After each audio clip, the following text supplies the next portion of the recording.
Couple of technical glitches. We're actually on the air, so to speak, or live at about 6 minutes after, and I didn't schedule an event. We hadn't let anybody know really we're going to be online tonight, so we're pretty much just winging it by the seat of our pants. Well, winging it is what's got us here, and it's not Wednesday, but we'll call it Wing It Wednesday. Yeah, I mean, we'll be lucky if we get any guests on tonight. Like nobody knows we're going to be on tonight. And, So and I have not heard any black helicopters. I mean, I'm sure there's some black helicopters out there right now, but I have not heard any. yeah, I can't really blame it on the black helicopters this time as much as I'd like to. I want to say we had a little bit of a not a tech well, a little bit of a glitch with the software, but I did just push an update like right before, which is kind of a no, right before a live show. And I'm running the beta version of the software because I like to stay on what's known in technology as the bleeding edge of technology. Yeah, well, let's be careful on those updates here. So, what are we doing tonight? I mean, this is Louisiana Watch. I mean, are we scurrying off across the river again? Or are we staying on this side of the river? What are we doing? Well, I think we got some stuff to talk about more on the other side of the river. I mean, we can touch on some of a couple of Bossier side, things as well. But I was just watching this video that's going on with this protest, apparently from earlier. I don't know, maybe it's still ongoing with the Terrace Street Apartments, I believe it is, that Love Shreveport Bossier was live streaming, and yeah, there's sure enough protests going on over there about the conditions or deplorable conditions of an apartment complex. Yeah, we started catching up on that late this afternoon, and there's some things going on over there. And I some of the video I saw, it was that I think there's something there. I mean, I saw something about maybe a people given 5 days to get out of the house or get out of their houses and move. And some people were saying, "Oh, this didn't have nothing to do with rent," or maybe it did have something to do with rent. I mean, boy, they've got something going on over there. Yeah, so I'll tell you what, we'll go ahead and do our standard 2.5 minute countdown. We got about 30 people, so hey, I appreciate everybody that's got the live notifications and that's tuning in. So what we're gonna do, in case you're new to the show, this is Louisiana Watch, and obviously I'm Rex, and that's Duke over there. And we're going to do a 2.5 minute countdown. That gives people time to grab something to drink, get some popcorn and all that. Look, tag a friend, share this out. Let folks know we're on. We're going to be talking about Shreveport stuff, a little bit of Bossier stuff, and some other stuff, random stuff tonight. Minden, Minden stuff, did you yes. see the Minden City Council? They had a show of knockdown drag out over there. Yeah, so if you know anybody or have some friends in Minden, tag them in. We're going to be talking about some racial accusations at the Minden City Council meeting as well, right? You daggone right. And I mean, hey, if you're an activist in Shreveport or you're an activist in Bossier or whatever, you go to all these council meetings and stuff, I'm going to tell you, you might want to pay attention because there are some lessons to be learned from that Minden council meeting.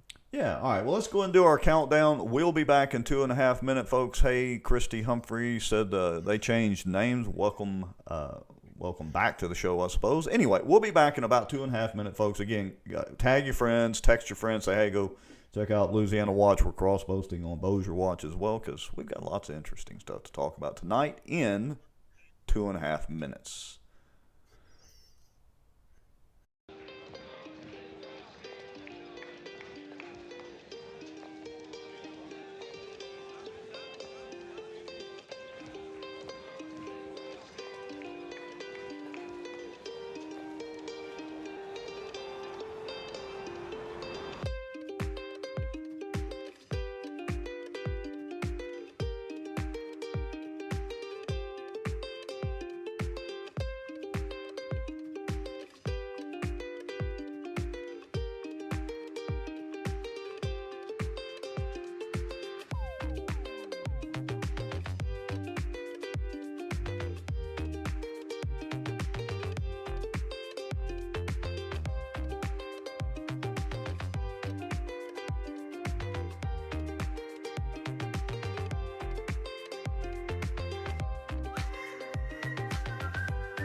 Yeah, well, okay. So we are back, and let's see. We're up to 30 something people watching tonight so far. So welcome to the show, everyone. Jimmy Richardson That's says he's respectable. yeah. Jimmy Richardson says he's north of the border. Here again, can't stay away. It's like watching a train wreck, isn't it, Jimmy? So much train wrecks and not enough time to cover all of them. Yeah, See, it would seem exactly. that's the problem. It would seem So, that that is definitely the problem. All right.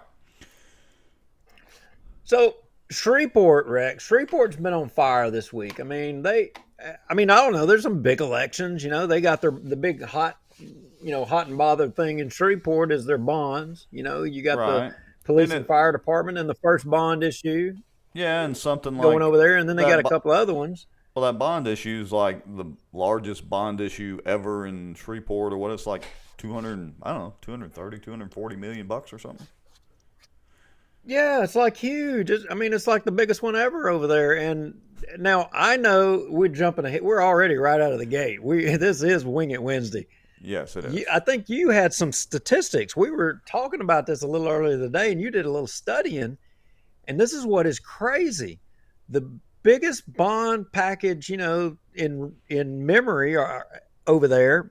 And what is the turnout currently, or estimated turnout? Didn't you have some stats on that? Yeah, and honestly, I don't have them up at the moment, but I can pretty much recite it off the top of my head. The They're expecting way less than a 10% turnout. I want to say I heard on maybe it was Robert Aaron or somewhere on Keel today that um, the early voting is only like at a few percent. I want to say the number was like 2 to 3%, and the early voting is usually kind of an indicator what the main turnout's going to be. Um, and so, they expect it's going to be way less than 10%, and for something that's this important potentially for the city of Shreveport, whether they vote it for or against each of the separate proposals, that's not really cool. Now, I've got my screen shared to you for you to put out there. KTBS 3 was reporting that the early voting ballots total less than 5,000 for Shreveport bond issue election. And the turnout, they've got it listed up there to be expected to be less than 10%. Really? Okay, let me see if I can get that shared out real quick, and if not, I'll pull it up on my screen. And I apologize, folks. I am absolutely winging it tonight on the tech side. Let's see here. Hold on. Let me. The Shreveport folks are saying, "What kind of amateurs do y'all got over there in Bossier?" Exactly. Let me see if I can. Give me a Well, we second here. appreciate the faith there, Jimmy Richardson and Gary Ebert. Nice palm tree there, Duke. Yeah, well, we had a little bit of a complaint. I'm not going to mention any names, but somebody was complaining about turning off your Tron background there. So I Hey, just, come on, we're just trying to get in the mood of Louisiana politics here, baby. yeah, no That seems to kidding. be what it's like. Yeah, A all right. game of Tron. So I've almost got this shared out. I am just, this is crazy. Hold on. Link hide. Apparently, Well, I've gone nuts this evening. Give me a well, that's second. okay. The software there may be another glitch in Here, here, here, but here we go. either Hold on. way, Yeah, I got us going. Here we go. Bam. It's just taking me a minute, folks. It's been a long day. Okay, so yeah, thanks for pulling that up and saving my bacon, so to speak, on the show. Yeah, early voting ballots total less than 5,000 for Shreveport bond issue election. Turnout expected to be 10% or less. And there's what, 5 ballots? Is that the way they had broken this up? yeah, 4 or 5, and and we went over those in the last show of Louisiana Watch when we covered some of this in Shreveport, and I would argue that we went through the Committee of 100, the Chamber of Commerce response to all of these, and the only one that they arguably were I'm not going to say they were supporting or was favorable to was the one in regards to the police and fire. Rebuilding fire stations, buying new fire trucks, because we've seen lately that Shreveport's been in a bind on their fire trucks, even having to borrow fire trucks from Bossier City to be able to cover some of their districts. And I know for a fact it's true and it's accurate that they do have some dilapidated buildings that are in need of repair. And I mean, look, you can't expect your firemen and your policemen to work in structures that you would live in yourself. But you know, we're seeing some stuff going on some apartments over there, and I don't know that you'd keep your dog in some of them. Yeah, they're going to need more than the firemen to come out there and bail them out from that. And we'll take a look at that here in a minute. There was actually like a protest going on today at one of the apartment complexes over there. And, you know, well, we'll get into that in a minute. But so you did mention, the shortage of fire trucks, but in our interview that we had the other day with Matt Kay, who, had applied for that interim city council position or whatever, that weren't, didn't he spout off that they were like 100 or 150 police officers short over there as well? He was, and we pointed out that even Senator Greg Tarver that day he had chimed in on. I think he made some comments on 17 Kill with Robert and Aaron, and he was talking about, look, the bottom line is we don't need buildings, we need boots on the ground, we Yeah. need Yeah. officers. Yeah, I And think that's the actual term he used was boots on the ground. and, and we talked to him. I called him and I talked to him, and he didn't change anything in his position. And we asked him to come on the show, and he was like, yeah, I'll come on, just let me know. And we will have to apologize because we didn't follow up on getting him on tonight. But I got to tell you, man, I like the way that guy was putting it out there. He didn't hold nothing back. He was saying what he thought. Yeah, and I got to say, I pretty much agreed with him too. And I don't know, there's just so much to talk about Shreveport. Obviously, you and I both know more about Bossier than we do Shreveport, but folks, we are trying to line some guests up. And Louisiana Watch is not just going to be Shreveport every week, but we've had a lot of people reaching out to us to start covering some issues in Shreveport. And so that's why we're spending a little time with it last week Yeah, and then again this week. yeah, and so we again, you brought up that we had Matt Kay. He was in contention for that vacant council spot. That Flurry had gotten out of, and we won't go into detail of how that came because if you're from Shreveport, I'm confident that you understand all that and you know that. And for everybody watching, before we go a little bit further and we jump completely, if you're in Shreveport, if you have friends in Shreveport, we would ask you as a favor to tag them or invite them to like this page because we're going to cover stuff in Shreveport pretty regular. We're going to start digging our heels in down there like we've been doing in Bossier. The folks in Bossier, a lot of them will tell you, says, look, these guys, they're getting down in the weeds and they're getting some of the nitty gritty. We're going to do that in Shreveport, Yes, we but are. it only works if you engage. It only works if you get in here and you comment, we talk about things, and we help to share all this information out and we get it spread because that's the best disinfectant of everything is light on all these dark subjects and talking about them. That's how we fix things is we get them all out there in the open. So back to this council seat, District E council seat. So Yeah, so what's Rex, going on, or what's the status there? We had Matt Kay on last week, last Thursday night, and did an interview with him and hit him with a few questions, and I thought he did a pretty good job of that. But so it was down to pretty much him and one other person who had applied out of the like what was it 7 or 8 I forget for that council position. So do we have any updates, or did the council? Well, let's see. The council decided they were supposed to vote Monday, right? This yeah, past Monday. they got down into their voting, and as it would turn out, they ended up, kind of getting split. They ended up having a 3-3 vote between Matt Kay and one of the other folks in contention, and it was a tie. There was no way that it was going to be broke. Mm-hmm. So in that case, it's going to go to the governor. A lot of folks may not have realized that, but if you've got a tie with all those folks, you would think maybe it goes to the mayor. No, don't go to the mayor. Perkins isn't going to be able to put his rubber stamp on this. It goes to the governor. Hmm. But here's the thing. Currently, it's not in the governor's purview yet.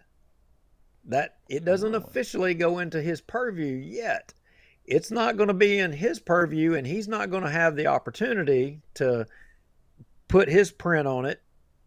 Technically, not until, as what I understand, I think Tuesday. Mm-hmm. And you say, so what does that mean? That means there's a little bit more time on this deal. And from what I'm gathering and kind of what we're being said is that if it does go to the governor already has, rumor on the street is the governor already has some prospective people in mind.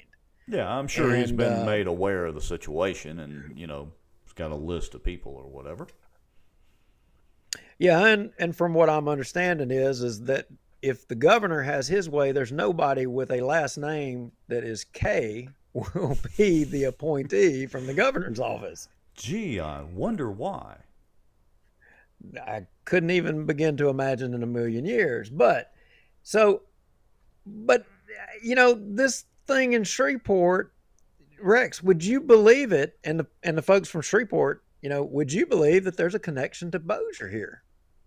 Oh, a connection to Bossier. So that's kind of piqued my interest a little bit. So kind of take us down this pathway. What could that connection to Bossier be? So is anybody from Shreveport? Are y'all watching? I mean, you're not commenting. These Bossier folks, they when we have a Bossier watch, they're all up in the middle of this commenting and just going at it. But the Uh, uh, Shreveport folks, where you at? Wait, You hear got to that? start commenting. Hear that? It's crickets so far. So anyway, we're glad to have everybody that's watching. I think we're up to mid 30s or something like that. And like I said, we didn't really promote or advertise this. Nobody really knew we were coming on tonight. So we appreciate everybody that's watching. And even if you're not from Shreveport, y'all go ahead and comment. But again, reach out to some of your Shreveport friends and say, hey, these guys are on talking about Shreveport. All right. So what's the Bossier connection? Well, here's the Bossier connection. Now, if you're from Shreveport, you're going to remember that at sometimes back, y'all have had some problems with your water in Shreveport, and I think you even had some problems with your water billing in Shreveport, right? Remember that, Rex? Yeah, and there's one company that seems to kind of be behind a lot of this. What is the name of that group? I can't remember. I Is mean, it like a I beef? know they. Who was it? The B-52s? Was it the B-52s? Was it Love Shack? Yeah, Man Love Shack. Shack. That's right. Man That's no Shack. Man Shack. No, I thought love. Yeah, well, it's a love fest with Man Yeah. Shack. Right. Yeah. Well, I mean, I think they put their fingerprint on Shreveport and their billing and their water department stuff some time back. Mm-hmm. And, we've since learned they've had their fingerprint in the town of Plain Dealing, North Bossier Parish. And more importantly to you and I, Bossier, they really got their fingerprint on Bossier City somehow, some way. Yeah, they But came in like, and I'd completely forgotten we hadn't talked about plain dealing in a while, but yeah, we got tons of complaints a lot of times during our live shows when we were talking about plain dealing about the water system up there, and we got tons of email about that too. And so everybody from Shreveport, they're sitting here asking us, y'all talking about plain dealing, y'all talking about Bossier City. What the heck does that have to do with Shreveport? What does it have to do with Shreveport? So, One company name, Manchac. Remember that, folks. so Manchac. Manchac. I think that's right. yeah, and before I jump off on this one, thank you, Randy Hicks, for sending me to the beach. I appreciate it. Palm trees are better than Tron any day of the week. But with that said, what does Manchac have to do with Shreveport? Well, again, we if folks have information out there, we promote people to send us information. We recognize that folks can't, they may know something and they can't publicly, come out, and we fill that void. You Mm. share it to us and we put it out there. So one more of those anonymous things that were shared to us was that Manchac, while it's a company out trying to make money and profit, and nothing wrong with that. We're capitalists, business. That's what you try to do. You try to make money, right? But when you start getting into the politics and you start trying to steer things, that's where the rubber meets the road. So, True. what's been conveyed to us anonymously, and we don't know if it's true or not, may not be true, but we're going to throw it out there and it's for you to consume. And if any of you can validate it, please do let us know. And you can let us know. Create a Proton Mail account. It's free, and you can send it anonymously. And even the government can't get in there. That is true. But with that said, Yeah, don't put any identifying information in there, and if you really want to make sure it's pretty anonymous, you can also use a VPN or whatever to come into there. But yeah, just don't put your name or anything that would identify you in the Proton Mail. Okay, sorry, dude. Go ahead. well, so the anonymous thing that was poured on our way over this council, this District E council thing, is that Manchac may have got politically active in this deal and tried to influence the outcome. They maybe tried to, you know, uh, lobby votes on who was picked for this council seat. No way. Surely not. I'm just telling us what we were told. I don't know if it's true or not. I'm just telling you that's what we were told. Hmm. Well, lobbying is, as we found out, well, in your years of politics and mine as well, and plus doing all this, is we found out that lobbying is pretty much a common evil. Well, I hate to say evil. There's sometimes some good lobbying, maybe, but the lines get blurred. It's hard to tell sometimes. They do get blurred, but this thing with this council seat is a little more swampy than even that. Oh, really? So, I don't know. People in the know have heard this, and people in the know, good evening, Ashley Bullock. People in the know and have been hearing that there has been a attorney general ruling forthcoming on the two candidates, one of the two candidates that the council had, uh, narrowed it down to, Mm-hmm. that was a part of the tie. Hmm.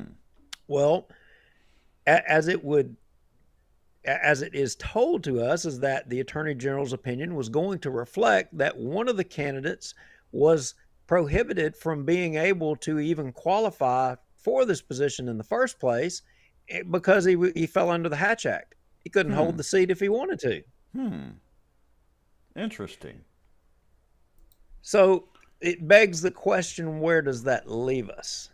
Right. Yeah. I mean, so. Um, yeah. I mean, what is the status? Really? Well, the governor can pick whoever he wants. The governor could appoint. Heck, But I guess the governor could appoint you if he wanted to. he could, well, I don't know. Yeah, I guess he could point me. I think that would be unlikely as well too. But here's the thing: it's not in the governor's hands yet. Hmm. It's not there yet. In fact, there's still time that the Shreveport City Council could address this issue. Really? I mean, yes, they could. So, uh, by if they called for a special meeting, the Shreveport City Council, they could call for a special meeting, but they don't have until tomorrow afternoon at 5 p.m. on a business day to call for a special meeting. They could call for a special meeting and they could take the matter up Monday and they could vote to appoint someone to that position. Hmm. And they could do it. Hmm. There's time still for them to do it. It's not in the governor's purview as of yet. So we're getting a Shreveport, I guess, state too, a little bit of a civics lesson this evening.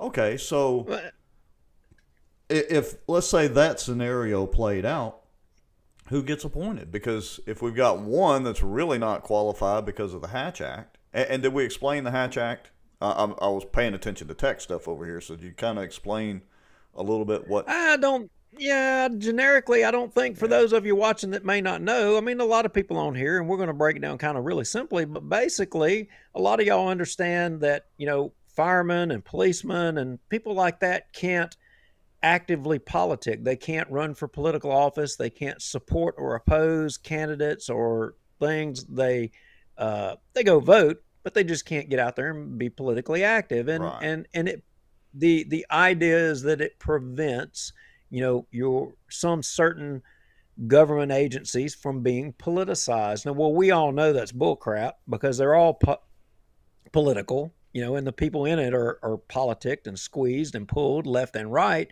But that's the purpose of the Hatch Act. That was what the intent was. Well, I think this guy worked for TSA, the other guy, and they fall under the Hatch Act, and so therefore, I mean, it really was a no brainer, and Hmm. so his name's off the table. But so where does that leave us? Where does it leave us if his name is pulled out of consideration? Right. If the Shreveport City Council was to take that matter back up, the Shreveport City Council would have to start where they left off. Hmm. And where did they leave off? Let's see. With Mr. Matthew K. And who was the other guy?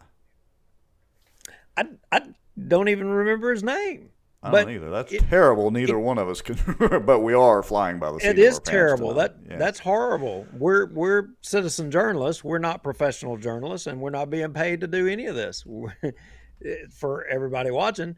But the point is essentially if the Shreveport City Council took the matter back up, and they've got till tomorrow evening, 5 p.m. Mm-hmm. If they took the matter back up, they pretty much would only have one choice, and that would be Matt Kay, because it was between him and this other guy. Hmm. So if the council doesn't take it back up, they're intentionally forcing it to go to the governor so that the governor can pick anybody. He could pick you, Rex. He could pick me. He could pick whoever. I mean, what business would I have going and trying to decide City of Shreveport's business? None. Zero. Yeah, and he's certainly not going to pick me. He doesn't know me at all. And if he went back and saw some of the things I've said about him, he certainly wouldn't pick me. So, all right. So we're of the opinion that the Shreveport City Council, or we say in theory, the Shreveport City Council should actually kind of be going back to the drawing board as far as this past Monday's special meeting or whatever they called. Um, and really they only have Well, one person to pick. yeah, and my opinion is the Shreveport City Council set out on a process, and they took applications from all of these different people. They narrowed that field down as a body to two individuals, and there are, you know, it's moved to a point to where now you're down to one person, and to not bring the issue up, I would contend that your council is not exercising their fiduciary duty to fill the seat. They're in fact, they are raising the white flag and saying we're not going to do our job, and we're going to just yield it to the governor. Yeah, because I think, if I remember right, the council has, and maybe you already said this, until the 13th to actually make that appointment. The Shreveport City Council does, Well, correct? yeah, well, the problem is for them, they have to do this. If Shreveport City Council was going to take action, they would have to do it by calling a special meeting, and they would have to do it by tomorrow evening to be able to have it by Monday. And Mm-hmm. after, at the end of or close of Monday business day, then then it's in the governor's hands. All right. It's done. Okay. Now, And to be clear, I looked up real quick. The other candidate that got the split vote, 3 votes, along with Matt Kay, was Durwood Hendricks. So I pulled that up real quick. yeah. So here's the other thing. What we understand is that the governor's already. We had been told that the governor's he already knows who he's going to pick. He's already got somebody in mind. He's already made the choice. So the city council pretty much is probably just going to let the clock run out and let the governor go ahead and make the appointment. Is probably what's going to happen. Well, they could put it off on the governor and not have to take responsibility for it. That's kind of the way I see it. I mean, that's not, I, you know, I don't know. That's not how I think you should do business. You were elected to do a job. Do your job. You set the process up. You started it. You narrowed the field. You come to candidates. You got a candidate. One left. and it's your job, but you're going to turn your job over to the governor. So, but back to, we done beat that, flog that horse, as Right. Foster Campbell would say. Yes. So, who is the governor, got in mind? So, what we understand is that the governor has a person who had their name in the hat, not this time around, but had their name in the hat back when Councilman Fleury ran the first time. Really? That yep. And I'll just say the name, and I don't know her. She may be a fine lady. Wanda Wright. When the first time that Councilman Fleury ran, and I think I have it in cut two. Okay. Let me see if I can get that pulled up right quick here. Let's see. Let me go there. That should be it right there, I think. Nope, Nope. nope, that's not it. Oh, that's cut. That That's is cut cut. one. Yeah, I told you I'm not on my game tonight here. Let me You're go. off your game tonight. Yeah. Well, and heck, I can't even get rid of this thing. Hold on. Well, Me and the software are fighting well, tonight. well, that's fine. You can leave it sitting there in the background, There we but go. you see right there that come from the Secretary of State's office. We looked that up today. When Mm-hmm. Wanda Wright ran the first time around that Councilman Fleury ran, she got 14% of the vote. Interestingly, her party affiliation Other. was other. Hmm. Now, if that's the governor's choice, I mean, that I would be shocked if he did that. And some folks have said to me, they said, no, there's no way he's going to do that. Hmm. Well, stranger things have happened. We'll see. But she did get 14%. I mean, but again, he and to address Ashley Lee's comment, does he have to choose one of the two? He can appoint pretty much whoever he wants within reason. That's Ashley right. Lee, he could appoint you to this position.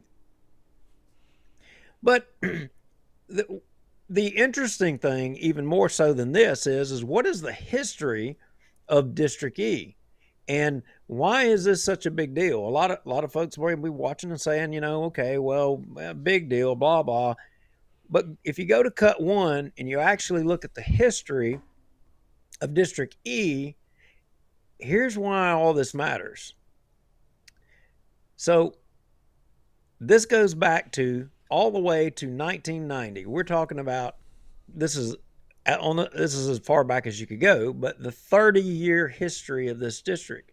Mm-hmm. And if you look way over there to the right, I want you to look at the party affiliation in every one of those.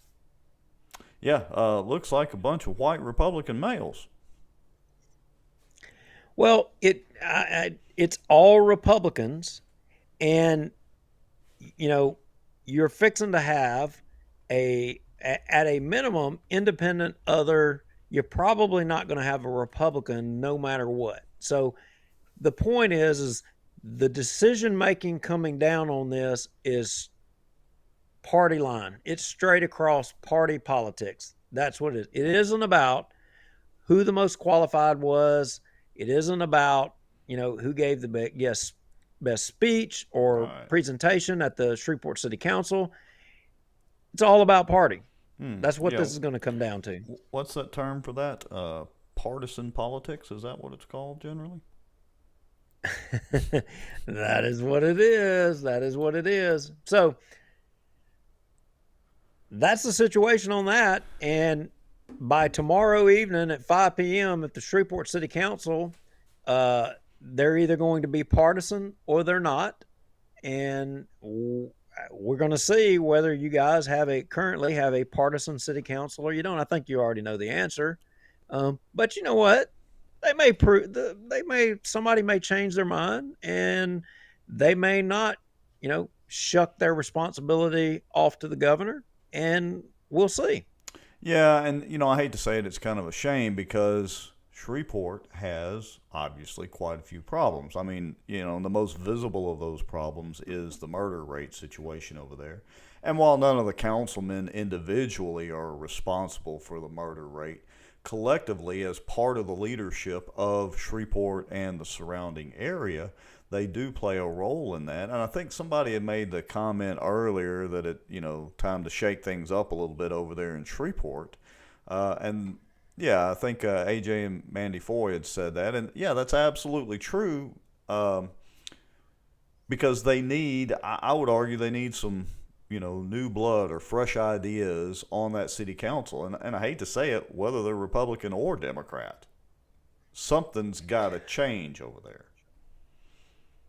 Yeah, without a doubt. And all right, so we're going to move on, and I think are we gonna jump off on that Woodlawn Terrace stuff, or are we gonna go to Minden?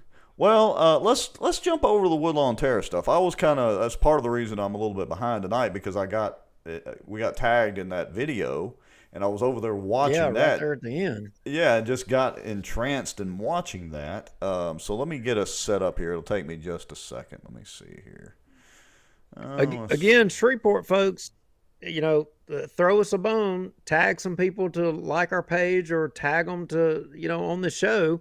We're going to start digging into these issues over there, and we're going to start talking about them. And the only way it matters is if you're engaged, you're commenting, and you're trying to get people to engage, and we have open dialogue about all these things. Yeah, it does. And like you said earlier, this is how we grew Bossier Watch, and kind of the same way we're starting to grow Louisiana Watch now. And part of that is talking about Shreveport and other places too. Like you said, we're going to talk about Minden a little bit. And I just about got this video ready here. Yeah, and to the elected officials over there, your day's coming. I mean, yes. we're going to be talking about you. There's going to be things, and you can either dodge us, you can engage us, and I would highly encourage you to engage us. We want to hear what you know, and we want to hear what you think, and we want to put that right back out here to everybody watching. And the folks over there, you got information, you're scared to put it out there, send it our way. We're not scared. We'll throw it out there. Don't even hesitate. Yeah, we have no problem throwing everybody under the bus if it's deserved. Okay, so of course this is a regular Facebook video, Duke. So if I'm going to hit play and we'll kind of walk through some of this. If you need me to stop, just say, hey, hold up a second. I'll hit stop on it. It's not in the replay deal. But anyway, folks, so okay, this is a video that apparently is a live video posted after another video was posted on Facebook somewhere of these deplorable conditions inside one of the apartments. That prompted this protest. And then Love Shreveport Bossier was over there covering this live a few hours ago. So this is the recording of the live. Anyway, yeah. And Rex, we've got Wade Loveless here on the show watching. And I mean, look, Wade, I'm just going to compliment you guys. I don't know how you do it, but I mean, you beat the ambulance there. I don't know. Whatever you're doing, kudos, hat tip to you guys, man, because y'all are on. I mean, it is impressive. I mean, really is. We're definitely Rex, they were even in Bossier today for the fundraiser fish fry for the fireman's wife with cancer. They were even in Bossier. And then ran over there and covered. Yeah, we're definitely riding some coattails here, as the saying goes. So I'm going to hit play on this. And again, I'm going to kind of jump through it. It's about 40 minutes long, and I hadn't watched all of it. There are probably some expletives here, folks. So, if you got young kids watching, you may want to send them to their rooms to play video games or something like that. But anyway, here we go. All right, and we may encounter a few ads. Let me get the November and December. When I went in there, they said this ain't real. We got to pay more money. This over $1,000 that ERA has paid. All right, so let me pause right there for a second, and I'm going to jump us ahead. But one of the things you'll hear mentioned in a few minutes is why, or supposedly why, certain folks are getting evicted. Apparently, there was a video again posted that showed some deplorable conditions over there, and I guess the people who own the property, the landlord or whatever for this apartment complex over there, got wind of it and apparently started evicting some of the people that were doing that. Wade, we obviously didn't fill out our PPE loan applications right because we didn't get a helicopter. We didn't even get a drone out of that. But anyway, so but somebody did, because we have black helicopters all over us. Yeah, they try to disrupt Duke all the time. So anyway, that's kind of the context of this. Okay, so here we go, and I may jump ahead here in a second to about the 10-minute mark. The receipt. That's the receipts through the rental system. All right. Yeah, that right there, a lawsuit in itself. So they got Shreveport PD out there. All right, y'all, for everybody just tuning in, we're out here right now at the Woodlawn Terrace, which is in the 6700 block of Central Street, where we have a lot of peaceful protests because of the unlivable conditions. Many of y'all may remember we came out here right around the snowstorm time. We had a lot of feces, a lot of sewer was overrunning, pipes were busted, windows were busted out. We did have one building that actually fell and was condemned. I'll walk on the property in a little bit. I ain't really worried about it. I've already talked to the SARS and everything. Should be put in the office. All right, so he's right now we kind of doing a have, walkthrough. So I'm gonna kind of fast forward a second here, and Wade, of course, we appreciate you joining in on the commentary side, and so if you want to point something out in this video, send in the comment, and I'll try to get to it. Well, in the beginning, I can't remember that fella's name. Maybe it was I don't know. Was it Michael Williams? I'm not sure, but there was some cat that was out there talking. I watched part of this video, and man, he was going off on. I don't know if that was his name. He was going off on everybody and talking about the conditions of. Yeah, we're going to get to that here in a second. That's at about the 18-minute mark, and I think it was Michael Williams. So I'm just kind of clicking through here, and kind of what they were showing. Apparently, they have some people out there with some pressure washers trying to clean this, and the walkthrough here was showing the deplorable conditions and talking about literally raw sewage back there, mold everywhere. And look, my parents used to manage they owned, along with my grandfather, managed a real nice apartment complex in Ruston. So I'm familiar with keeping up with apartments. It's part of my job as a teenager. And from what I see with this apartment complex, these are just not the greatest conditions. You can tell from looking at this. Let me get up here to about the 10. Yeah, and I know, and I hadn't completely followed it. I've been trying to kind of catch up to it, but I know there have been some discussions in the political circles over there and some things going about minimum standards and minimum requirements for, rental properties and tenants, and that's a hot topic over there. I don't think that that's really made it over into Bossier, but it is a big deal over there in Caddo right now. It is, and let me kick in a little bit of Ruston and Lincoln Parish tie-in here a little bit to this story. I'm generally, and Duke, I think, we both feel pretty close to the same way. We're generally not big government people. We think the government ought to be out of most things, not everything, but most things. But I will say this, that without some kind of minimum standards, you'll end up with slum-type conditions like this. There is a landlord in Ruston who is famous. He was famous for this when I was a kid in Ruston. And he goes around and he buys up these properties and just lets them go to hell in a handbasket and still rents them out. I mean, it's crazy, but that's what he's known for. And it's a similar situation here. So I'm going to hit play again. Let's follow through a little bit with this. Come on. Look at stuff like this, man. See, come up in here. See this? This is what we deal with. Oh yeah, you got that crack, that water coming through. Yep, that's roaches coming out. See all this in here? And you would think, well, wait a minute, some of that can be blamed on the individual tenant. But again, I'll tell you from having a lot of experience with apartment complex and some other rental properties my parents had and all that, once, that gets in that kind of condition, if the other apartments aren't maintained by the people who own the property, not just the tenants, it's like, a vicious circle. You can't get rid of roaches and pests like that as a tenant, especially in apartment conditions like that, without the owners, property owners, and management doing their part as well. Yeah, and if you've got open sewage out on the ground outside of these places, and I think somewhere in this point in this video, they were videoing and recording, showing maybe some open sewage out there and talking about the kids playing in the yard. You got health standards and city officials that should be coming out and addressing these issues. There are laws, there's rules. I would be curious to know who's come out, who's done inspections, and more importantly, is it? I'm wondering, is it true? Is it accurate? Did if folks started complaining and then all of a sudden they got an eviction notice 5 days later, is if that's accurate, there's a problem there with that. You can't.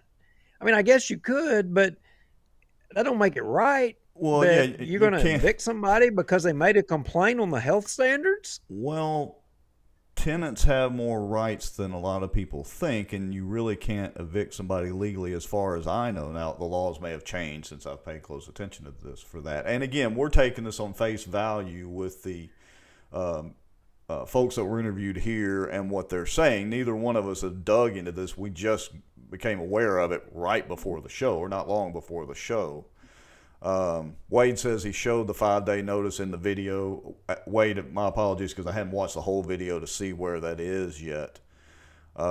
If we come across it, or if you happen to know about what time point you showed it, I'll be glad to fast forward. Yeah, he did. He did, Rex. Wade showed it, and I saw it on the video. And I think this thing got to the point to where even people's power was being cut off. And from what I understand, Foster Campbell got involved, utilizing his Public Service Commission seat, and got on SWEPCO. And I ain't gonna say he got on SWEPCO, but you use that political position. And I think that the electricity was turned back on for these folks. Don't know the circumstance. And again, Wade, we hate to lean on you a lot for this, but maybe you can clarify. So you're telling me the apartment complex had SWEPCO, because I'm assuming it's maybe all electric paid or whatever, is included in the rent. I guess that's the only way the apartment complex could get SWEPCO to come out and pull the meters. Yeah, even in Wade's video, I mean, I think there was a cut in part of the video where the SWEPCO guy was right there. Now, I don't know whether he was connecting or he's disconnecting, but in part of the video that I saw, the SWEPCO guy was there. Yeah, I think I heard Maybe him he was mention. cutting him. Yeah, I think I heard him mention he was actually out there turning the power back on or putting the meters back in. That's insane. And again, my apologies for not watching the whole thing. I just saw the tag in it, not long before the show came on. All right, I'm going to hit play right here, and in about 30 seconds. Go ahead. You want to know what I really would want to know? What I really would want to know is if the landlord of this property, if they got PPP money. That's what I would really like to know, because here's the thing. I can understand, if somebody is a renter and, during the COVID thing, a lot of the people that own properties, they weren't getting paid rent. Remember, rent was all suspended and all that. I mean, and a lot of those folks were hurting. They were hurting bad. Renters were hurting bad. And a lot of people weren't paying rent. Well, but I think that also a lot of these companies got a lot of money from PPE as well too. Well, yeah, Wade So, just commented and said that apparently this apartment complex, again, we hadn't verified it, but we'll take Wade's reporting, as is. Wade's saying that they got $800,000 in PPE money, which is public record, by the way, too. yeah, and David Womack says, "Who is it?" Well, David, we don't know, but Wade Lovelace, we trust his reporting. He probably knows who it is, and if he wants to put that out there, that's fine. He can put it out there. We don't care, whatever. I mean, we let the sunlight shine on it.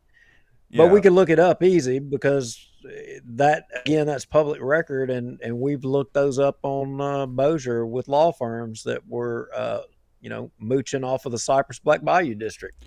Yeah, we honestly just hadn't had time to do it this evening.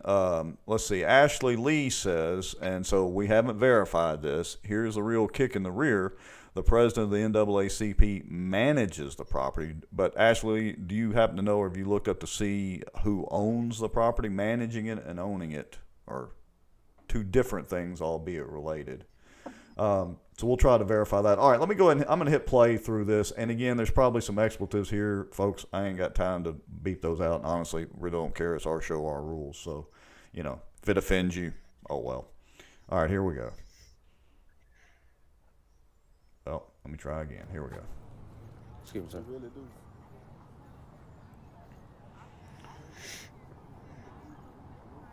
And he y'all- did and y'all wanna speak? mention that Shreveport PD was very helpful in all this. Hey man, look, we're the ones, we're Citizens Watchdog. We're also the radio group on 2 radio shows. Y'all already know who we are. I'm Alvin Oliver, this is Lester Smith, this is Michael Williams. We are the Citizens Watchdog, and we are the radio group. We was contacted by Jermaine Anderson.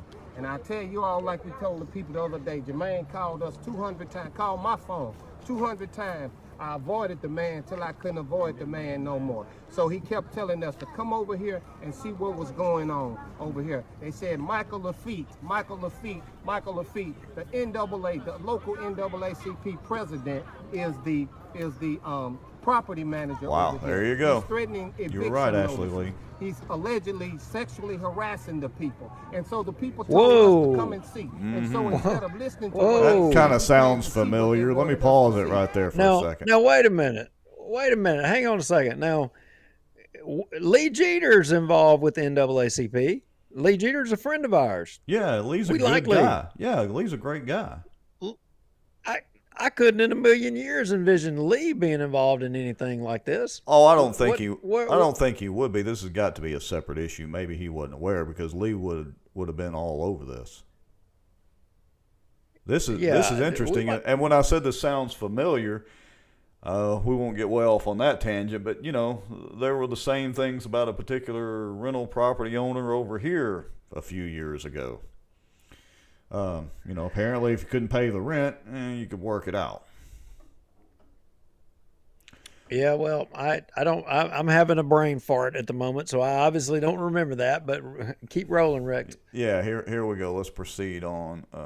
Let's see. Here we go. We went through these apartments. We went through about 6 of them, 5 or 6 of them yesterday. We returned today because the news media reached out to us to do a news report. We did a viral video, and listen, brother Wade Lovelace, this ain't about us. We came out here to do a video to help all of these people, and that viral video has probably got, I think now, 10,000 views. Almost a million.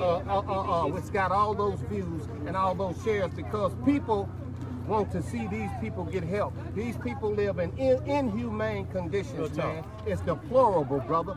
These people got babies, man. Listen, I said it once, I say it again. It's some people, dogs live better than how these people live. It's bad enough that the government already corral all us black folks in one place and call it a project. You know why? Because they want y'all to kill each other. And the ones that they don't kill, they want y'all to kill each other. So they corral you here. They make you think having free rent is the way to go. But I'm telling you all, even if you're in Section 8 housing, get yourself up off your behind and do what you can do. Get yourself registered to vote. Get yourself equipped. Find out what's going on. It's okay don't ask for a handout, ask for a hand up. And like All right, I'm gonna pause it You right gotta there for a stop. second. You gotta stop, Rex. I want to I rewind mean- and just play that again over and over. I'm digging what this guy's saying. You know what? What he's saying. I mean, you and I, we're not big government people. No. I mean, look, we're white, and I think I believe what he says. I agree with him government is 100%. not our friend. It's not No. our friend. And look, And he's saying, well, pull yourself up. I Go was ahead. going to make the comment that, a lot of people would say, well, why don't they just move? Well, at one point in time, a few years ago, I had the idea because, look, I've got a wide client base around Shreveport and Bossier and the surrounding area. And so I have clients all the way from Southern Trace in huge houses, and Stonebridge over here in Bossier, all the way down to, I had never had a client in those apartments, but some of the other, let's just say, lower rent apartments in Shreveport. And so I get to see the area all the time. And so I had this idea. I was like, you know what? I should video some of these areas in Shreveport. Why don't they clean this up? But the thought over the years has occurred to me, some of those people don't really have anywhere to go. They may have low-paying jobs, and they can't necessarily just pick up and move. It is a big. If Gina and I had to move right now, it's a big deal for us. Not to mention somebody that may have a lower-paying job, and it's a challenge. And what he said is exactly correct.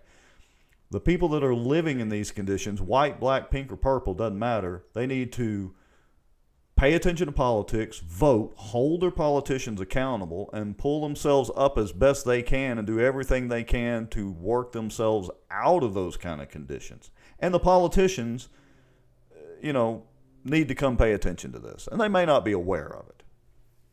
Well, and he's articulating that people need to, on their own, pull themselves up by their bootstraps, and do something about their condition. They've got to do it on their own. They can't expect people to just come and get a handout he said it, and he's saying take responsibility, learn and engage yourself. He's not saying, Republican. He's not saying it at all. He's saying pull yourself up by your bootstraps, get involved, and articulate for things that are going to make your life better, that are going to make your conditions better.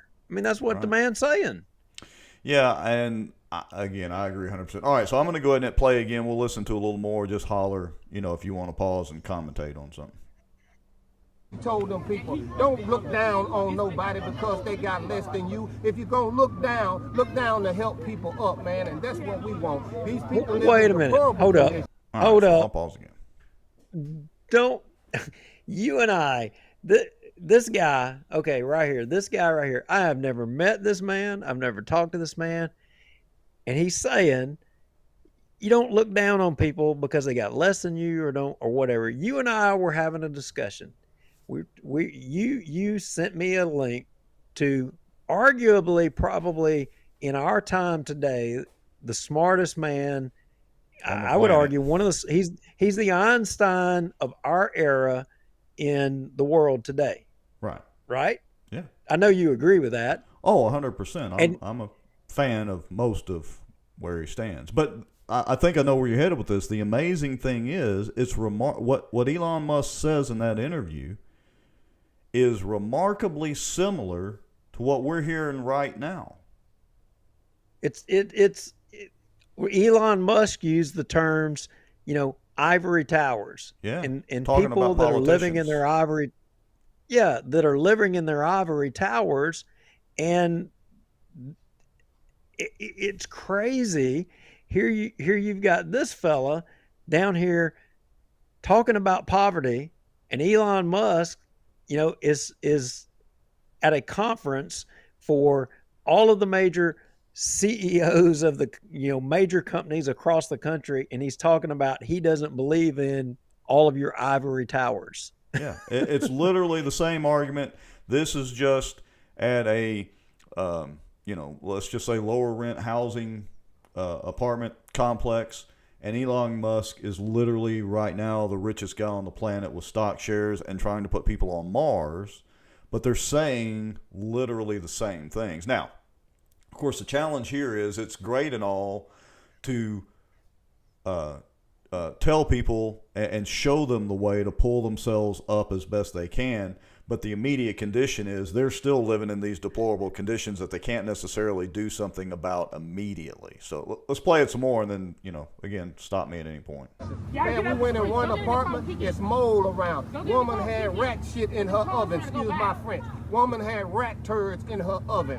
One woman had to heat her whole house off her oven. Okay, one woman, only one hour worked on her oven. Mold is everywhere. One woman, as she opened her back door, the whole doorknob come out of her back door. There's a damn foot gap under her back door. She's got cardboard up to her back door. One woman, she had a big hole in her wall, covered with plastic. She snatched the plastic down. The insulation that's in the walls has turned to sawdust, man. These apartments should be dilapidated. They are dilapidated. They should be condemned. The EPA, the Environmental Protection Agency, should come in here. There's standing sewage in the back of the place. Listen, man, there's a playground in the back of this place. These children can't play safely. Raw sewage everywhere, brother. Not only that, behind every apartment complex, there's exposed wiring. Not only exposed wiring on the outside ways, stop that for a but second. exposed wiring on the inside. Nobody's... Yeah. Wow. Oh, now I haven't seen the parts of the exposed wiring, and I don't know if this is the same location or whatever, but I heard some story. It's been a couple of days ago, and it was talking about, somebody made a video and was talking about exposed wiring. And as it turns out, the exposed wiring they were showing was actually cable wire. It wasn't electrical wire, it was cable wire. I don't know if this is the same place or not, you know, but the thing is, I mean, should there not be a minimum standard? Because here's the rub. So if you have landowners that are renting and they there is somebody that says, you know what, I'm willing to rent something for as low of a price. I don't care how disgusting it is. I don't care how dilapidated it is or whatever. If you have people, I mean, a homeless person, if they're willing to give you $1 to stay somewhere, I mean, we're capitalists, Rex. You and I are. Yeah. I mean, and we believe in the free markets. But is it right for government to go in and then dictate that, if you're going to be a renter, that you should have a minimum standard? If somebody's willing to pay you $1 to be able to camp on your grass in your front yard, should government mandate that, okay, if you're going to let somebody camp in a tent in your front yard, you've got to provide them heat, you got to provide them water, you got to provide all this stuff? Well, let me just say this too, and so Wade and some of y'all watching can, correct me or help me out here. I don't know how many of the folks that live in this apartment complex are on Section 8 housing. And so the argument's always made, well, yeah, but even if they're on Section 8, the Section 8 people, they inspect those and there are minimum standards and things like that. But look, folks, Elon Musk put it well, and so did this gentleman a few minutes ago. Basically what he alluded to, the government is about as inefficient an unlimited corporation as it gets. And I don't want to throw any of the government employees for Section 8 housing under the bus, but they don't go out and check all of these apartments, or you would not have conditions like this. David Womack brings up a good point with 2 words: property standards. Who's in charge of property standards around Shreveport and Caddo Parish, and why hasn't this been addressed? Look, the property standards guy for Bossier drives by my house many times a week, checking things out. So, yeah, where are the property standards folks over there in Shreveport that are allowing this to happen? And this is what I was talking about, I think last show a little bit, or on my soapbox about. Yeah, the biggest, most visible issue in Shreveport is the murder rate. The violent crime is there, but honestly, it's about on par per capita with Bossier and many other cities. But things like this are kind of the core groundwork for the violent crime and the murder rate that's going on over there. Not that somebody walks in and goes, I'm tired of living with this mold and raw sewage, and so I'm going to go out and gang bang and shoot a couple of people. But again, it's kind of that core bottom underlying layer that starts with stuff like this. And to me, I don't want to, sound like a liberal or anything like that, but this kind of stuff builds up in the community and people just lose faith and they don't care anymore, and it just progresses downhill from there. And so I'll get off my soapbox about that for a minute. Well, interestingly, and everybody watching as we're talking about this subject, Rex, and to the folks in Shreveport that are watching, and you wonder, can shows like this and can discussion like this move the needle? I mean, I've got a Shreveport councilman messaging me now about the subject matter we're talking about. Mm-hmm. And, I think there's the ability to open up some dialogue and to move some needles here. So post Wade's comment back up again. Yeah, all right. So, Gary Ebert says their building code Section 8 is a pre-moving inspection. I've had Section 8 renters and Section 8 inspected every time. Wade says he was told property standards is supposed to be out next week. That's why they're washing the outside. I was told property standards only checks the outside of the buildings. Yeah, I mean, when you start getting to sewer above the ground and, electrical hazards and things like that, you're moving into the realm of condemnation of structures. And well, that brings about a whole other set of problems. You condemn those apartments. What are you going to do with all those folks living there? Where are you going to put them? That's a whole other challenge. And I would argue that if folks want the city, your city government, to do something about these things, just like the radio group guy was saying in here. I mean, and I'd love to have a chat with him. I think I Yeah. could probably glean a lot of information from him. But just like he was saying, you got to get up and you got to get involved. And it's just like us doing this show. We're not being paid to do this show. I mean, and why are we doing it? We're doing it because we care about our community. Now, we don't live in Shreveport. So people say, well, why do you care about that? Well, you know what? It don't make a crap that we're Bossier people, because what happens in Shreveport, it affects Bossier. You Yeah. know Look, what? And if we just I, turn a blind eye and we just ignore Shreveport, I mean, arguably Shreveport can affect Bossier. So yeah, and I've got lots of friends in Shreveport. I know you do too. Half of my client base, maybe more, is actually in Shreveport. And again, all the way from the MLK area, all the way down to Southern Trace. I have a very I'm very blessed to have a very diversified client base, and this kind of stuff concerns me. And look, there's so much going on with Shreveport City Council right now, and the current mayor's situation and all that. We're going to get to all that, but to me, the problem with Shreveport starts with some of these underlying issues, and I'm glad we got tagged in this video. And again, hats off to Wade and all that for getting all this out there. So anyway, all right, let me hit play. Look, Rex, I just got to say, it's on my mind right now talking. I mean, and, we're talking about living conditions and we're talking about poverty. And that was one of the things that drove me, into politics.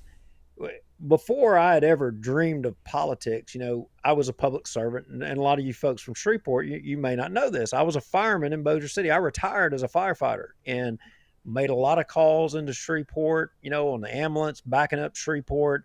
And, the experience, I wouldn't trade it for anything. I was able to help a lot of people through my career, but through that career, you're not a policeman or a fireman without seeing a lot of things. There's just no Right. way that you can. And what I'll tell you is I saw poverty at levels that I would not have dreamed were uh, in our lives. I just wouldn't have dreamed that it Right. existed. So, and I'm not trying to minimize what the radio group guys. He's talking about people using their stove to heat their house. Right. When I was a fireman, even in Bossier City, I seen people trying to heat a room. They didn't have a stove to be able to heat the house. They literally had a uh, uh, bean can or a yam Mm-hmm. can filled with kerosene with a roll of toilet paper stuck down in it. They made their own little thing. That was the heat for the room, and they closed off all the doors and all the rooms. That was the heat for the room. It wasn't a Well, heater and a stove. and That kind of poverty has existed in a recent time. I mean, yeah. we're not talking about too many years ago. Well, and we're not talking about an extreme situation either. An ice storm or cold snap. I mean, I've done the duck hunting heater can before too. Coffee can, roll of toilet paper, and some rubbing alcohol.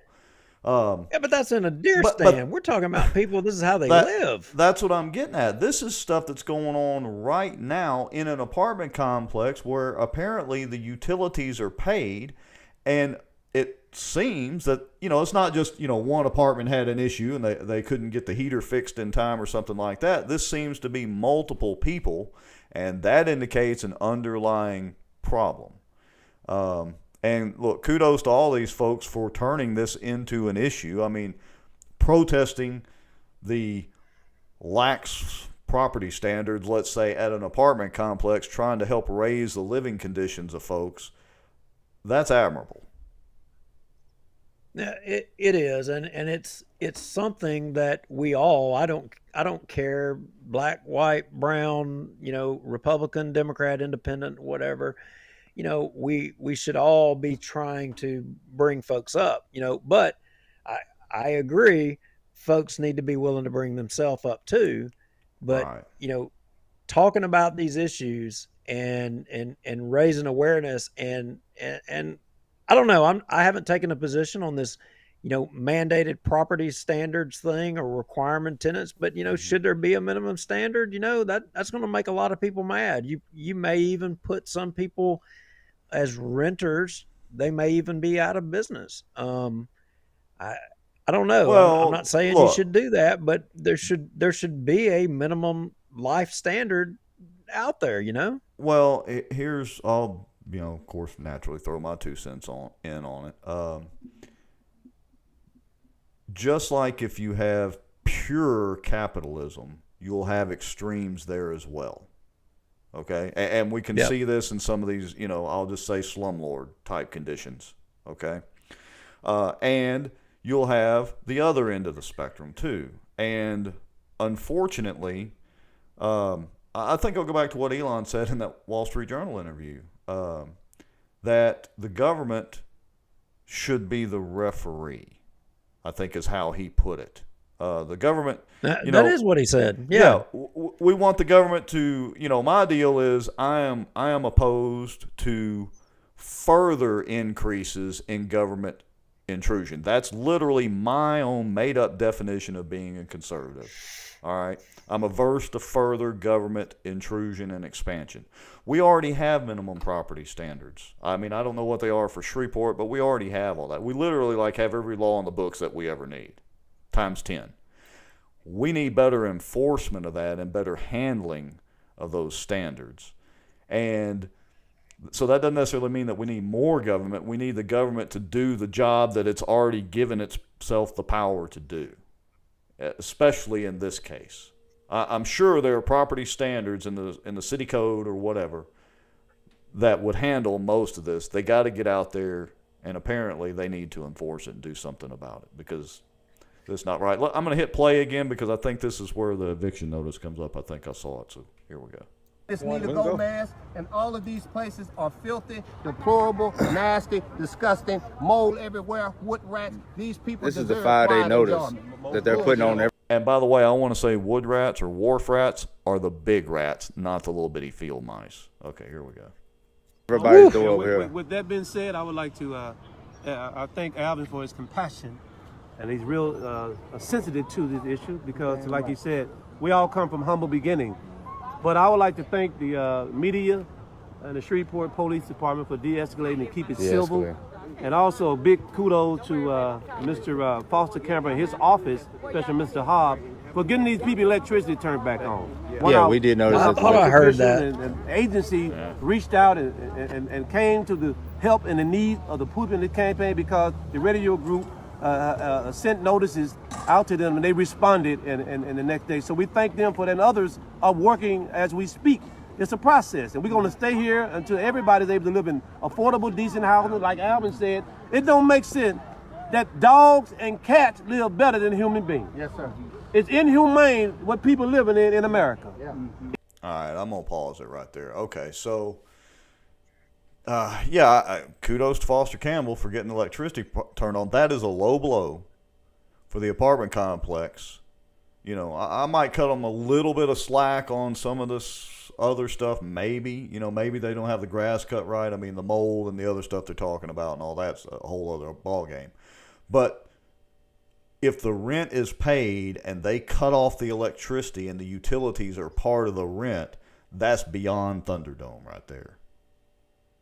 Yeah, it really is, and we'll have to study it a little bit more. I mean, and the fact that the NAACP guy is one of the primary owners or is the owner, that's astonishing to me. And we'll dig into that as far as we can go too, because that's interesting. Ashley Bullock says Bossier Property Standards wrote her neighbor a ticket because her grass was too high. He was out there with a ruler. Well, maybe Shreveport, maybe Shreveport can lease out the Bossier Property Standards guy and have him head over there. oh boy, Wouldn't that be interesting? But Okay. you know what?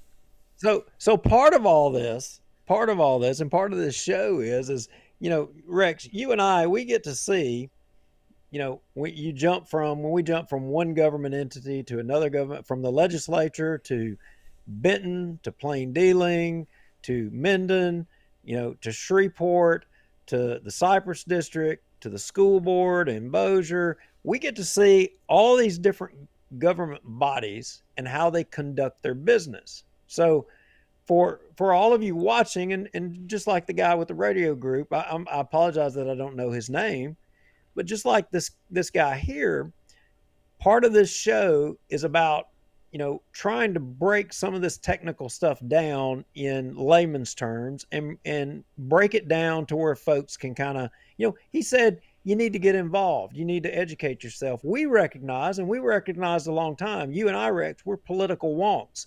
We've been in this mix for a while, and, but a lot of folks haven't.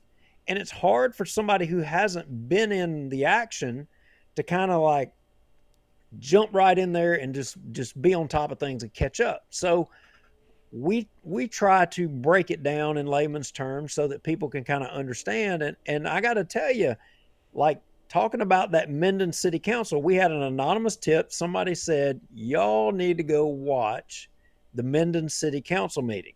And so if you're sitting in Shreveport and you're saying, well, what the heck would a council meeting in the town of Minden, what relevance would that be to me?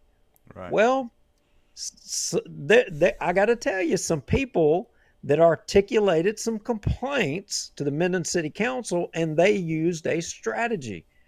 They used a strategy that you could use even in Shreveport. You could use at Caddo Parish. You could use at the Caddo Parish School Board, Bossier City, and particularly in Bossier City.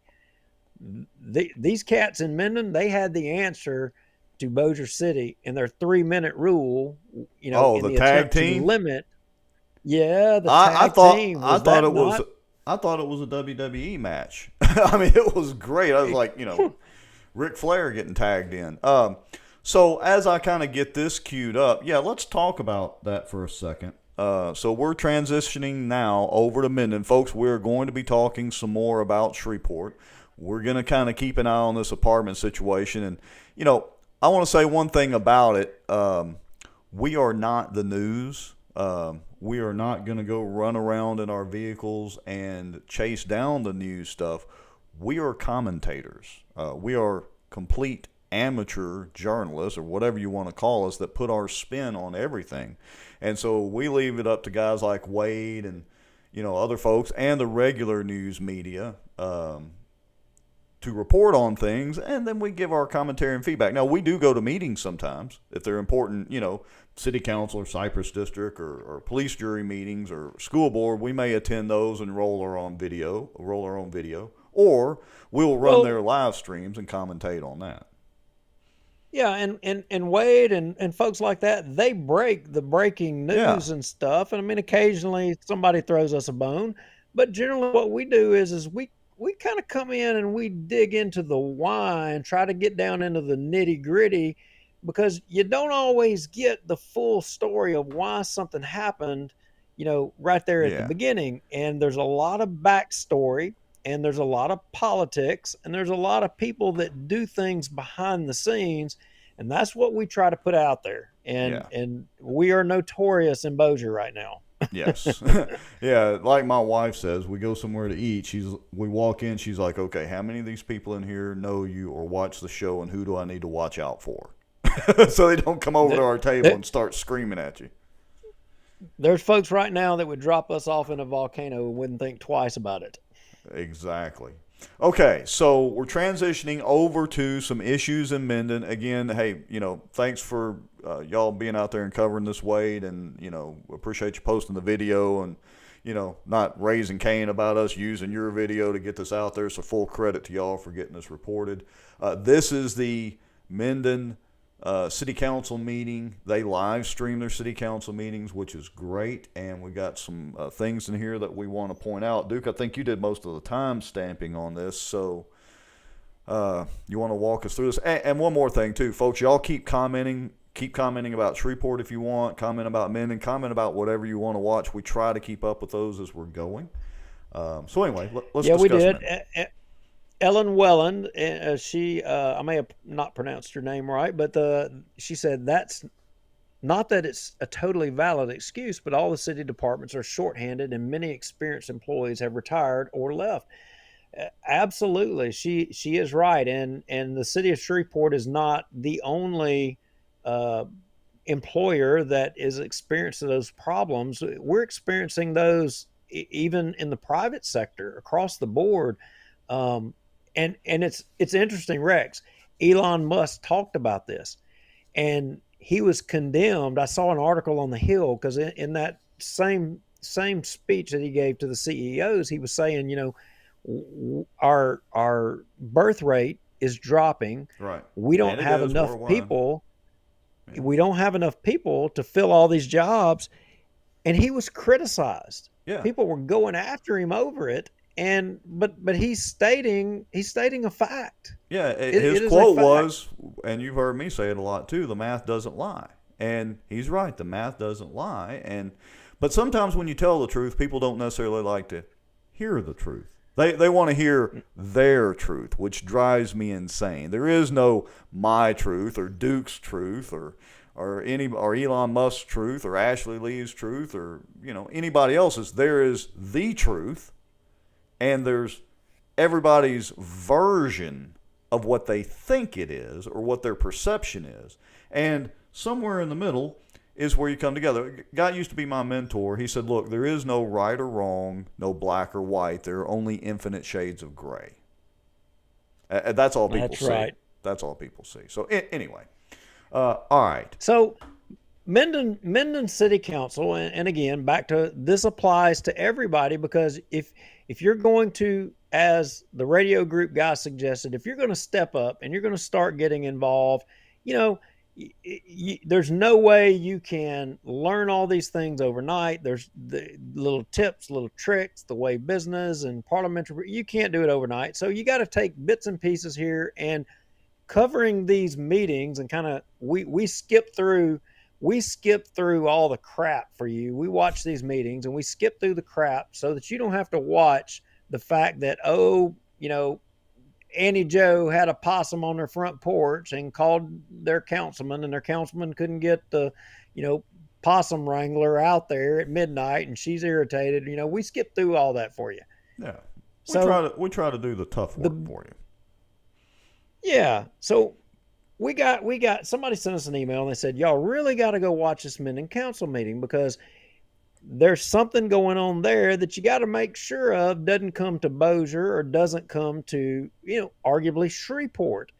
And I'm not going to say the way they framed it, but basically what you had happen at the Minden City Council was you had the Minden, they have like their MPC, a planning commission. Mm-hmm. And when the planning commission makes a ruling on a proposed project, if someone doesn't agree to it, they refer it to the city council, and they can appeal to the city council, and the city council can, I think, overrule the Minden Planning Commission. And so at the 8:35 mark is where the council takes up an appeal by a contractor or a developer on a project, and the council dispenses with the business. Now, Rex, I haven't seen this before. Oh. What the Minden Council does here, this actually shocked me. So, Okay, well, I don't think I paid attention to this part either. So, we ready to pull the trigger on this one? yep, roll on with it. Here we go. C1 on your agenda is the Minden Planning Commission appeal. Hold on a This second. is See an if I can appeal fix the that. MGM Development. Let me see if I can fix All right, hold that. your ears, guys. Representing MGM Yeah, hold on. Development Group of property owned by Anti-Pest and Beach Incorporated, located at the municipal address of 711, 715, 719, 723 Germantown Road, There for we a go. zone That's a little variance better. from R1 single-family residential to R2 multifamily residential for the purpose of construction of a 50-unit gated senior citizens retirement center. This property is presently zoned as R1. Do I have a motion? Do I? Where's your cricket thing? Yeah. We've got to get a motion first. Okay. Do I have a motion? I'm going to ask a third time, do I have a motion? I have no motion, so what the Planning Commission has denied stands.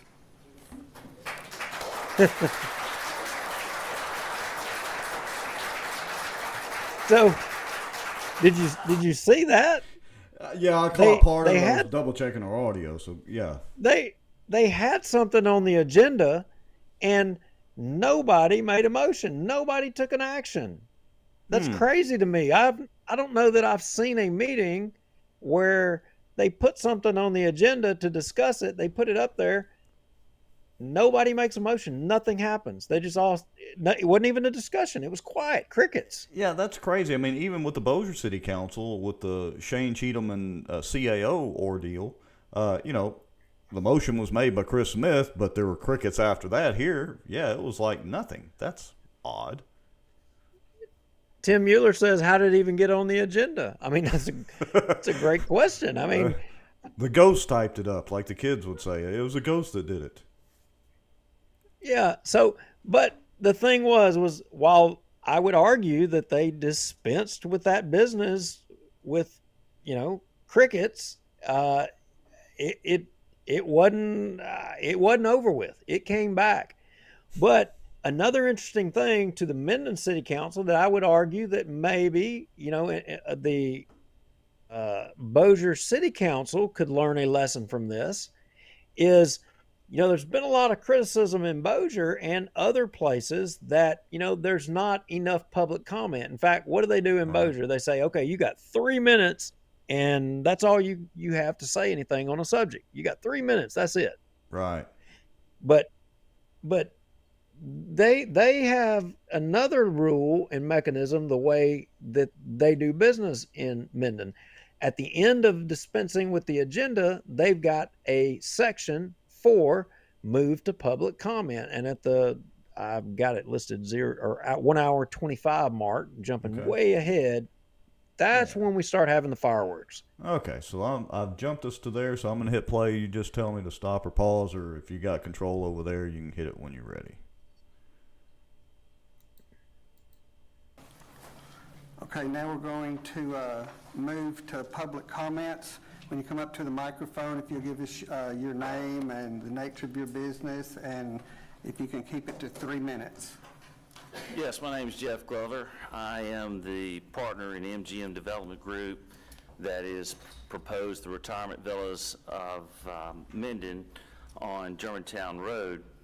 I want to, we're very excited about the $10 million development that would have a $5 million economic impact in this city that would promote the welfare and the health of citizens of Minden. Because no council member mentioned and made a motion to overturn the Planning Commission decision, we request on the record the objective, factual basis for the Planning Commission's denial for rezoning. Because in the meeting itself, there were no real issues brought up other than we do not like this location. But when you look at the zoning decision itself, it was inconsistent with zoning decisions made in adjacent areas. So there was no legal basis in terms of the consistency of the zoning. Now, did you hear what he just said? Yeah. They denied their request, and they didn't give any explanation. And what they were requesting was, the same thing that the adjoining properties, the same zoning that the adjoining properties had. That's what they were requesting. But they were denied and weren't given an answer. So that brought them here to the council in Minden to make their appeal. I'm going to keep rolling. All right. Request a copy of the minutes of that meeting in particular. And there were people in the room that afterwards said, hey, this was a bad decision that was inconsistent with zoning that's adjacent to us on either side. The public interest arguments were never denied and never addressed. We would like to know legally what the public interest arguments were that would deny this benefit for the town of Minden. So basically, how many of you received the letter from our attorney, Charles Harold, that was sent to the city council and the mayor and to Jimbo Yoakum last night? Now, I stopped it Because let me ask you a question, Rex. If he was in Bossier City or at the Cypress District or in Shreveport and he's asking all of them a question, what would happen to him? Oh, King David would have had all his court jesters screaming for points of order from all directions. Yeah, you can't ask anybody a question. You direct any comments you have to the chair. You Well, can't ask questions. That's Yeah, but let me clarify by law. If you go up for a public comment, you can ask all the questions you want. They're not legally required to answer any of them, nor even comment on your comment. So they can sit there stone-faced silent, and legally they're not bound to do anything. Now, of course, in a lot of situations that doesn't look good for the council people or government politicians. So you can ask the questions all you want. And they'll tell you, well, you can't ask questions, which is complete BS. Tell them to cite the statute where you can't. Well, there would be a beatdown of epic proportions on that guy if he came to Bossier. I can tell you. I mean, King David would try. He'd be hearing point of order in his sleep, no doubt about it. Or he'd be hearing the hum of a Zamboni approaching him. So the smoothest move of all right here, and this is one that folks, this is a move that these guys, I don't know if they had planned this, but I got to tell you, they executed perfectly. It was so smooth as silk. Smooth as silk. A lot of government. So, folks, if you don't go to these council meetings and you're not engaged, and just like the radio group guy was suggesting, y'all need to get up and get involved.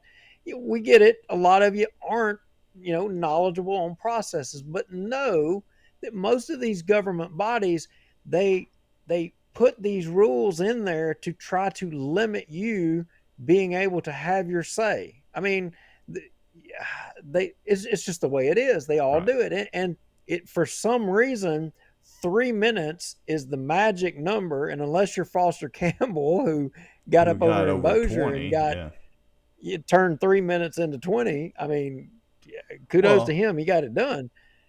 Yeah, and we all know there's basically two reasons why they didn't shut Foster down. A, he does try to bring money back to Bossier in the area, and B, if King David would have met his match if he'd have tried to point of order or shut down Foster Campbell. He would. Foster Campbell would have handed him his hat. Yes. But these guys executed, like Rex said, like silk, flawlessly, a move to combat a government entity putting a 3-minute rule on you speaking. So any of you that are making plans to go to an entity and speak, this is a tactic or a tool that you need to have in your arsenal right here. Yeah, so we ready? He's approaching the 3-minute mark, and you'll hear the 3-minute ringer go off. So here we go. Watch this. Disabled senior citizens. There is no question that this of the community, and so when you look at it, Mr. Glover. Mr. Meredith, would you please come finish this? and here comes Ric Flair. He's reading his speech. Tag me. Jesse the Body Ventura. My name is Bryn Meredith. I'm a partner, construction partner with MGM. The Planning Commission. Now, was that not smooth? That was consistent awesome. with its past rezoning and adjacent properties R1 to R5. The property on both sides of the parcel in the question have been rezoned for multifamily use and developed specifically for senior citizens. Savannah Court, an assisted living facility, now, is on this one gets side good real quick. Planned urban in about for 30 seniors is on the seconds. other side. We're It is fixing to have noteworthy that the racism PUD pour was into this developed by council Councilwoman meeting. Pam Oh, Bloxham, yeah. who attended the December 2nd, 2021 Planning Committee meeting and has boldly expressed her opposition to the rezoning for this project. This double standard of rezoning for her development, but not for others, is inconsistent with the council's fiduciary obligation to set personal interests aside and do what is best for the city. Considering her past PUD development for seniors next door and the divisive nature of her inquisition in the terms of my client's agreement with Anti-Pest and Beach Incorporated, she is a potential business competitor and has a clear conflict of interest. Further, this project designed for the senior citizens is subject to the Fair Housing Act and American with Disabilities, which strongly prohibit discrimination. This is relevant to the Councilwoman Bloxham recently reported on social media as making racist comments, which raised concern about bias and discrimination as a basis for her opposition to rezoning regardless. She obviously has a conflict of interest and should be recused from participating in the City Council's decision and vote on this issue to avoid any hint of impropriety. Given that the surrounding properties are all zoned multifamily and serve I'm senior going to pause citizens, that for a second, Duke, because this is Pam Bloxham right here. I know her from the burn chamber deal. And I got to give her credit. She didn't say anything. She didn't interrupt him. She didn't say, wait a minute, or that's not true, or anything like that. She just let him have his speech because, as the rest of the video shows, she was prepared. But I'll give this guy credit. I don't have any skin in this game at all right here, but I'll give this guy credit. Number one, his tag in was smooth as silk. Number two, he's calling out names and not beating around the bush. Yeah, they shut them down at the 3-minute mark, and it didn't faze them one bit. They were prepared. The first guy, when his 3 minutes was up, he turned around, tag, you're it. Here comes his partner. He picked up right where the first guy left off. Didn't miss a lick. I mean, it just flowed like silk. So the smooth thing about that, guys, is if you're going to go to these council meetings and you're going to start fighting on an issue, that's how you do it. If you're faced with a time limit deal, you got to have a backup plan, and you got to have somebody there to, take up the slack. And always have a buddy. And so you're right. If this was in Bossier City, David Montgomery would have lost his mind, and the Zamboni, even the city attorney, I don't know which one would have been driving. I mean, whether it had been the city attorney or he'd have been calling Phyllis. No doubt about it, he'd have been calling Phyllis if somebody got up there and articulated what this guy just articulated about Pam Bloxham. Yes, absolutely. Okay, so and I don't know if everybody heard it, but basically he accused her right here that she had a competing business interest in the property adjoining this property, and that she shouldn't even be in here speaking in the first place, and then goes on to accuse her of racial discrimination and racial things in comments that she had made on social media. Yeah, in like less than 20 seconds. And folks, one more thing, and then Duke will continue on wherever you want to go. I just want to point out that people who say social media is not relevant, Facebook's not relevant, they only say that because they don't want it to be. We all know in reality, because here we are discussing this now, that Facebook and social media is hugely relevant. It is the great equalizer that allows everybody to have a voice. Okay, anyway, so with that little soapbox there, go ahead. But they only have a voice. They only have a voice if they utilize it. If you Correct. sit and you hide and you don't ever, just like the radio group guy said, if you don't get involved and step up, comment, be involved, then you got no voice. Anyway, moving along. So this guy just rips, Councilman Bloxman. Yeah.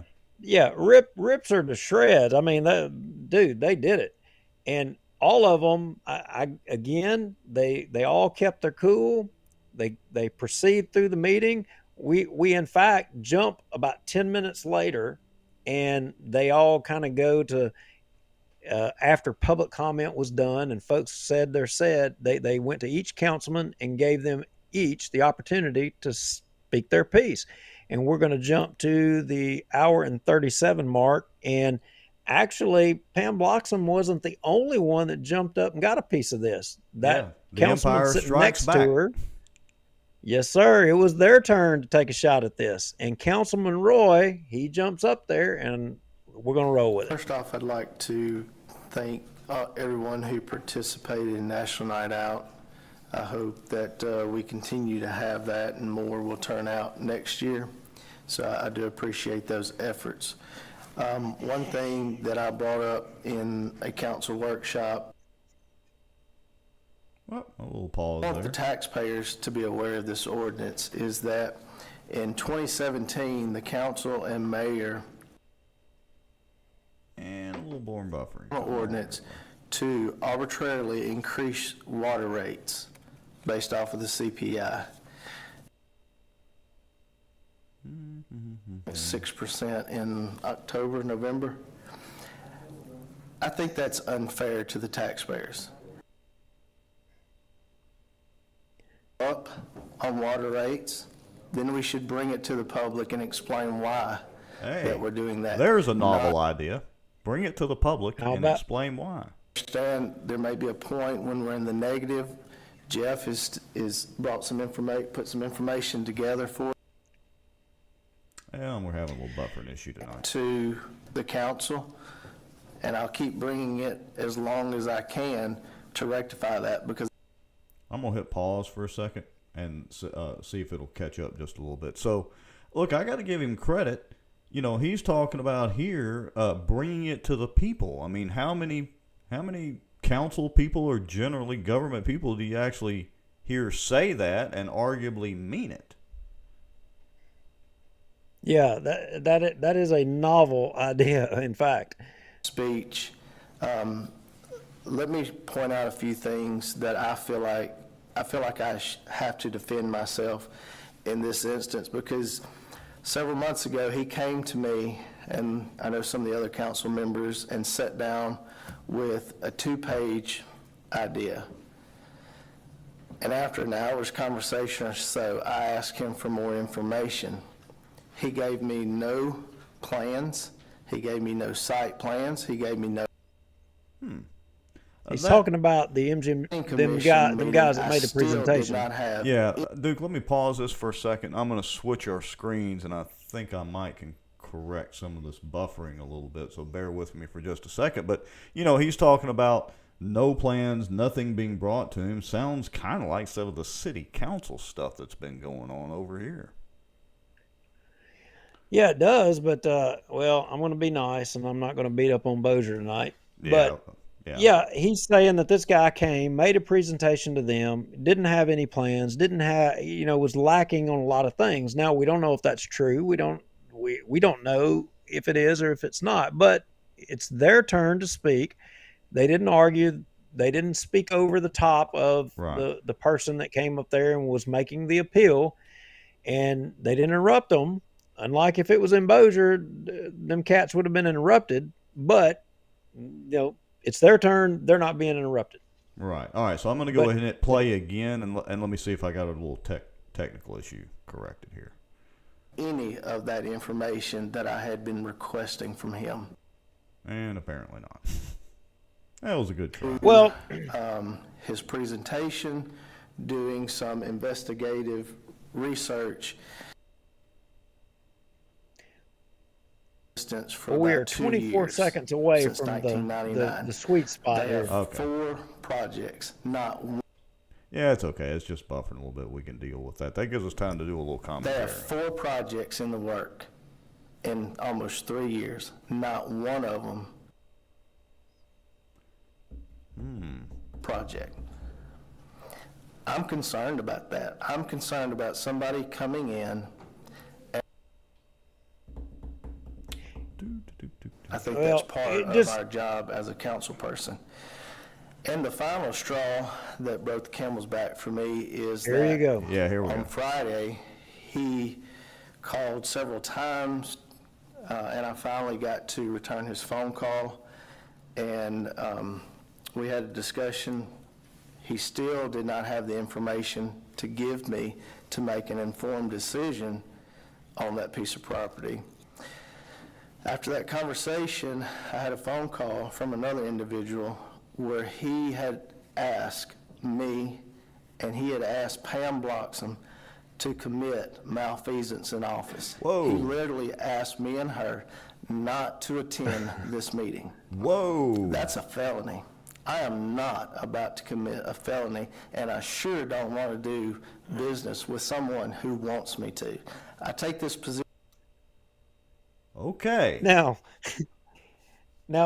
you done had accusations accusing a councilman of, it's steering the business of government to their, benefit, accusing Pam Bloxham. And then you got a councilman get up here accusing a developer of, I'm assuming the developer of trying to get them to commit malfeasance. Yeah, it's like he's saying, "Well, I'll take your accusation against Pam, and I'm going to raise you up to a felony." How about that? Hold my beer, I'll show you. All in Minden, and they are all so cool and professional about it. I mean, there's no threats of a Zamboni. There's no points of order. I hadn't even heard a point of order yet. These cats are all just. I mean, and they're weighing heavy charges here against each other. And they've all got to be super smart because they hadn't even called for their city charter yet. No, Phyllis hadn't even been called for. Yeah. So, Councilman Roy, he pretty much wraps it up right there. But, Pam Bloxham, she's warming up, and it's her time at bat. So based on the last speaker, prior to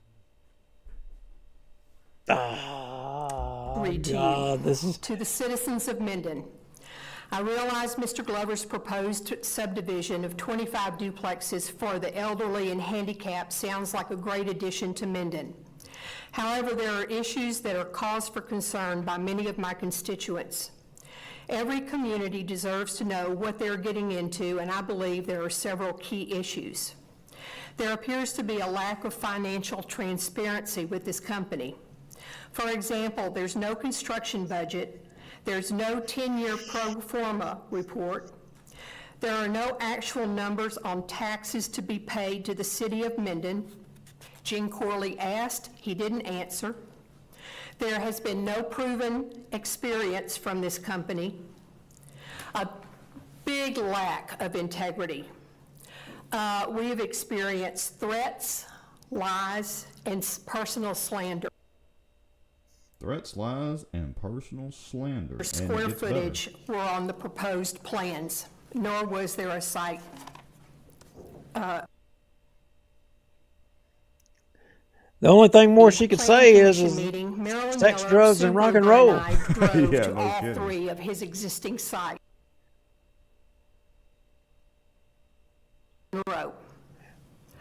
All 3 of the sites that they are building on are in. I'm sorry for the pauses, folks. One of the. This is driving me nuts. She goes on to add that and back up the Councilman Roy's position of, accusing, trying to attempt to get them to commit malfeasance by, not showing up at the meeting and ignoring their duties. Now, in defense of the developer and the contractor, I mean, if Pan Bloxham does in fact have a competing business interest, and owns the lot next door to it or whatever, they may have a point. She should have recused herself. It seems that these kinds of things coming up a lot lately these days, and interests in things. Yeah, in a lot of different bodies. Conflicts of interest and things like that. Yeah, we've had it over here locally, or accusations of it as well, and there is some of it that goes on, and it's okay to call it out, but if you're gonna accuse somebody of it, make sure you have all your facts ready, and make sure that you have a rebuttal ready if they rebut your facts anyway. So, some people, and those of you watching, there's some people that would say, you know what, we don't want that kind of public discourse in our town or in our government body. We don't want that. We don't want that discourse. But I would argue that that's a lot of the problem in a lot of government bodies. You don't get all this crap out. I mean, you get this innuendo and these accusations. I mean, these guys and this developer come up here and said they accused Pam Bloxham of being racist in some comment. And there was some other person that got up and spoke and defended Pam Bloxham in between and said that that's not true, that her words were taken out of context. And we haven't looked at her posts, and that may in fact be the case. And I mean, we're not taking a side in it at all. But the point of the matter is if you move to silence all of this discussion and you don't get to the bottom of these root cause, everybody should have their say. And let's get to the root cause. If somebody's saying, you should be recusing yourself because you have a business interest, or you've made comments that are not conducive to, the fair housing standards or any of that crap, you know what? Then it should be in the public discourse. It should be out here. Let's have the debate. That's what debate is about. And then the councilmen that were accused and not accused had their opportunity to spill out their side of the position and put it out there for the public to look at. And right now, the majority of folks watching the show probably nobody has a dog in the hunt in this Minden City Council thing. But yeah. Well, and let me throw this in there too. Not to interrupt you, but we've had a couple of comments. Ashley Lee said we should have these people come educate our city council on how to act, and I would tend to agree with that. Tim Mueller said they should do training on how to run meetings. Shreveport and Bossier could learn a ton. And I agree with that too, Tim and Ashley Lee. But here's the problem, folks, and we're just now kind of expanding to Shreveport and over to Minden. We've talked about plain dealing some on the Bossier Watch side, but the problem with the Minden Council is they've had plenty of issues before this meeting. They're actually getting along real well here, but in the past several months or the past year, they've had some serious issues going on at that council, like council people not showing up for meeting after meeting after meeting. And so even as well as they're doing this right here, and I agree 100% this is how it should be done, and call people out, but do it as respectfully as possible. But they've had their fair share of issues as well. Yeah, absolutely. Without a doubt. There are lessons to be learned from watching a meeting in little old Minden, and there's lessons to be learned for Shreveport as well. And I think on that note, we're going to follow this story as well as what was taking place over in Shreveport today, because I don't think the stuff with Woodlawn Terrace is over with by a stretch, and we are definitely staying tuned to what's going to become of Councilman Fleury's vacant seat, and will the Shreveport City Council, are they going to come through and do their job and do it, or are they going to defer it to the governor so they are not the ones that have to do it?